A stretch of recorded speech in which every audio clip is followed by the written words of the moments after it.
Sweet delay.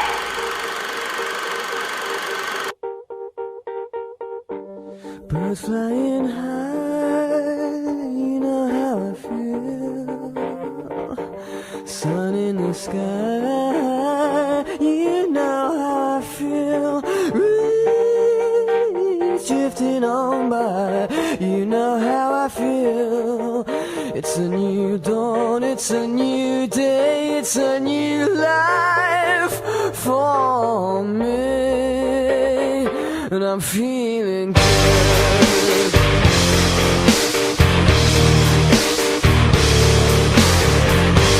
Fish in the sea, you know how I feel. River running free, you know how I feel. Blossom in the trees, you know how I feel. It's a new dawn, it's a new day, it's a new life for me, and I'm feeling good.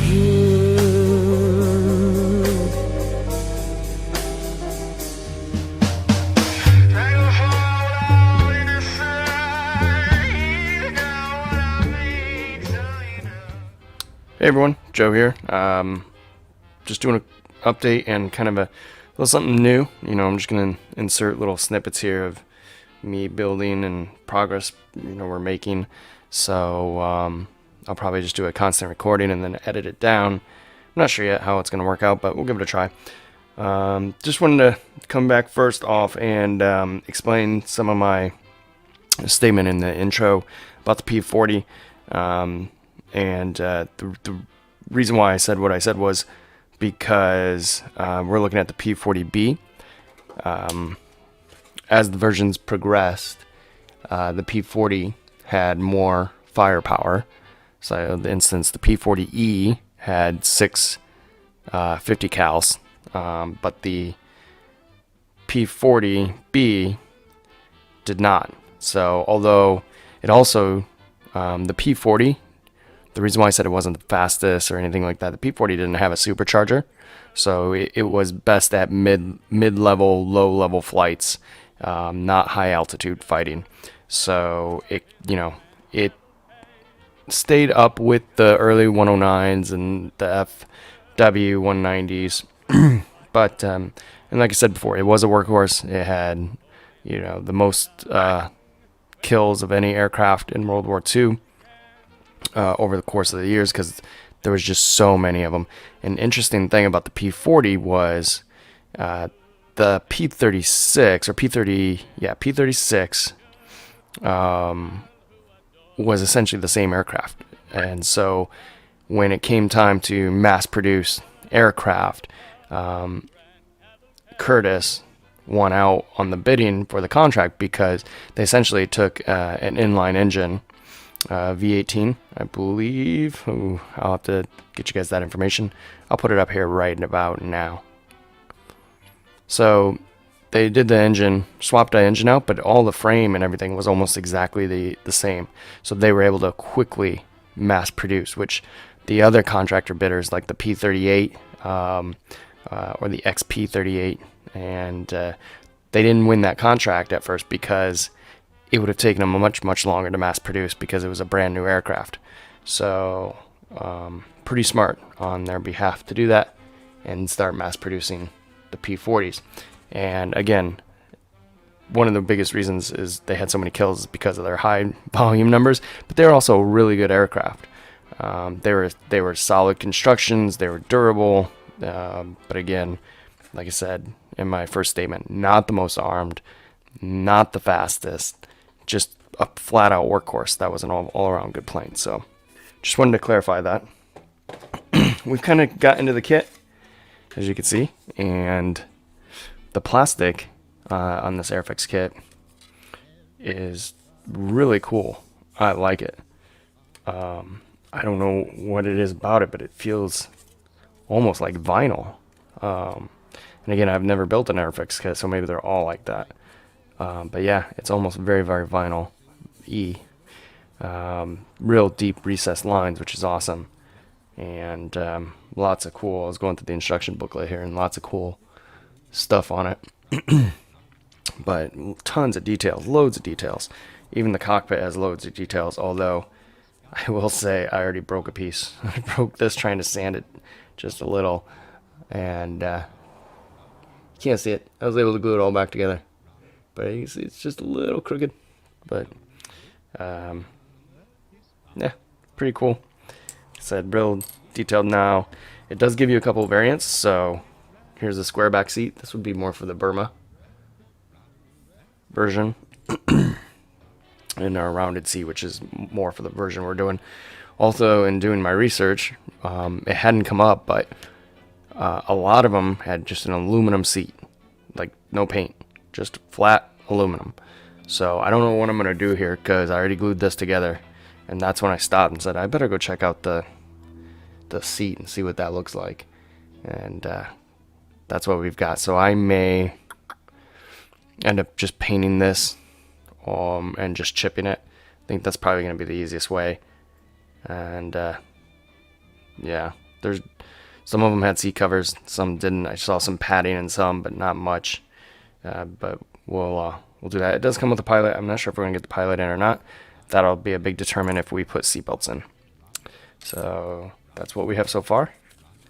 So I'm going to go ahead and let this record. I'm going to put my music on, start building up a little bit, and then we'll edit it for you guys. Run, run, run, run, run, rabbit, run, rabbit, run, run, run. Don't give the farmer his fun, fun, fun. He'll get by without his rabbit pie. So run, rabbit, run, rabbit, run, run, run.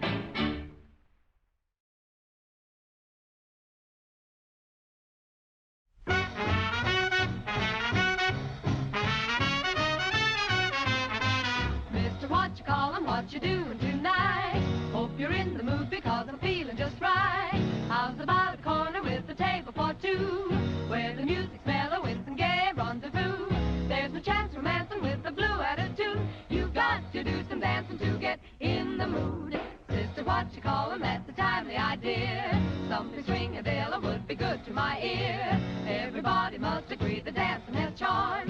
When you have a certain one you love in your arms, stepping out with you will be a sweet interlude. I'll build her up, but that will put me in the mood. In the mood.